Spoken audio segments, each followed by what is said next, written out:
Comprendre la faveur divine implique également de saisir une vérité essentielle. Elle exige patience et humilité. On ne force pas la faveur, on ne l'arrache pas par la précipitation. Elle se reçoit. Continuer à avancer humblement, placer sa confiance absolue en Dieu, conserver une foi ferme, même lorsque rien ne change encore visiblement. Ces attitudes ne manipulent pas Dieu. Elles positionnent le cœur. Elles créent un espace intérieur où la grâce peut agir librement.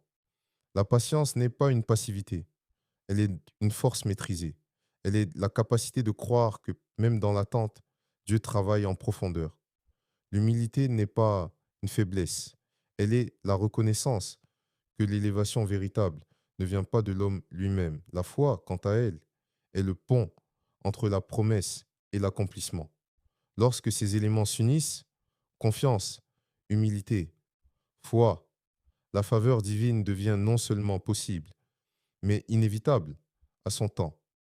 Car la puissance de Dieu n'a pas de limite. Là où Dieu peut conduire un être humain, aucune frontière humaine ne peut l'arrêter. Là où il décide d'ouvrir un chemin, aucune barrière sociale, économique ou historique ne peut définitivement bloquer le passage.